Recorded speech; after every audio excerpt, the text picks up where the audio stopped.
विधानसभा निवडणुकीच्या तोंडावर राज्य सरकारने लाडकी बहीण योजना जाहीर केली आहे आणि ही योजना राज्य सरकारसाठी गेम चेंजर ठरण्याची शक्यता आहे आणि त्यामुळेच विरोधकांनी देखील या योजनेची धास्ती घेतल्याचं पाहायला मिळतंय।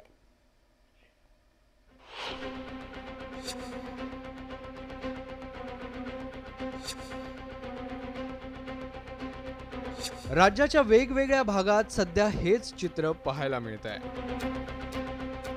तलाठी कार्यालय असो किंवा सेतू कार्यालय, सगळीकडे सध्या महिलांची झुंबड उडाली आहे। ही गर्दी आहे लाडकी बहीण योजनेसाठीची।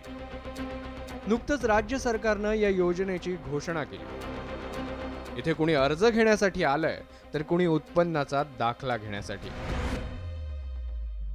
लाडकी बहीण योजनेला राज्यात मोठ्या प्रमाणात प्रतिसाद मिळतोय, त्यामुळे विरोधकांमध्ये अस्वस्थता निर्माण झाल्याचं चित्र आहे। राज्य सरकारने लाडकी बहीण योजनेसाठी घातलेल्या अटींवरून विरोधकांनी राज्य सरकारची कोंडी करण्याचा प्रयत्न केला होता। ही योजना ओपन एंडेड पाहिजे, प्रत्येक महिलेचा अधिकार आपण दिला पाहिजे। ज्याप्रमाणे दिल्लीच्या यूपीए सरकारने अधिकारावर आधारित आम्ही कायदे केले होते तसा कायदा केला पाहिजे। ही योजना फक्त निवडणुकीपुरतं आणण्याची पुन्हा बंद करायची योग्य नाही आहे।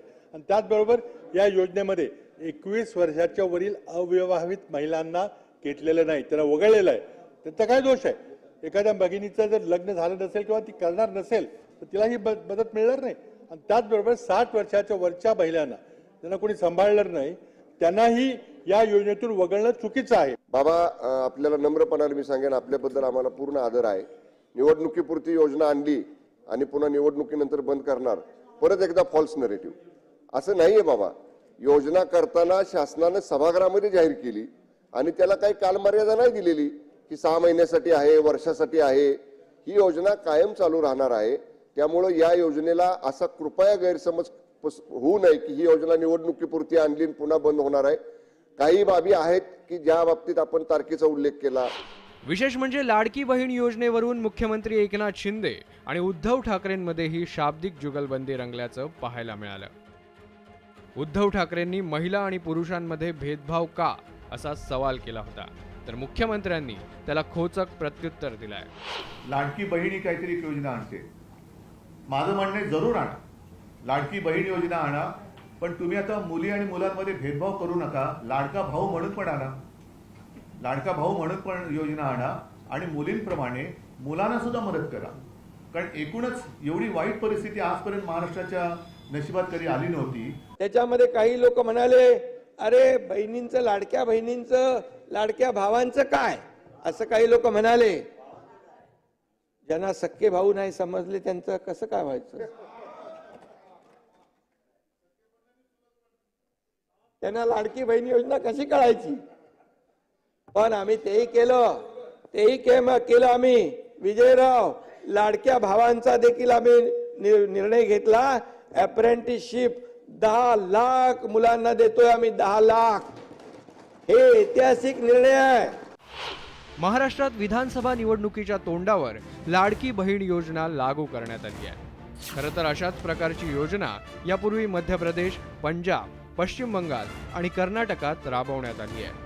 तसंच त्या राज्यातील राजकीय पक्षांना निवडणुकीत या योजनेचा राजकीय लाभ मिळाला आहे। कर्नाटकात काँग्रेसने याच योजनेच्या भरवशावर सत्तांतर घडवलंय। मध्य प्रदेशच्या विधानसभा निवडणुकीत भाजपला लाडली बहनानं घवघवीत यश मिळवून दिलंय। मध्य प्रदेशात भाजपसाठी लाडली बहना योजना गेम चेंजर ठरली। वेगवेगळ्या राज्यात वेगवेगळ्या नावानं ही योजना चालवली जाते।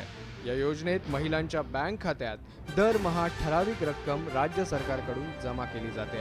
आता महाराष्ट्रात महायुतीनं ही योजना लागू करून महाविकास आघाडीला धक्का दिलाय। आमच्या सर्व भगिनींना विनंती करतो, कोणीही एजंटच्या नादी लागू नका। कोणी जर एजंट येत असेल तर तक्रार करा। अमरावतीमध्ये एका सरकारी कर्मचाऱ्यांनी गडबड करण्याचा प्रयत्न केला, काल त्याला नोकरीतनं काढून टाकलं, सस्पेंड केलं आणि त्याला बडतर्फ देखील करण्याचा विचार राज्य सरकार करत आहे। महाराष्ट्रात लाडकी बहीण योजनेत महिलांना दरमहा 1500 रुपये दिले जाणार आहेत। 21 ते 65 वयोगटातील महिलांना याचा लाभ घेता येणार आहे। विवाहित, घटस्फोटित, विधवा, परित्यक्त्या आणि निराधार महिलांसाठी ही योजना आहे।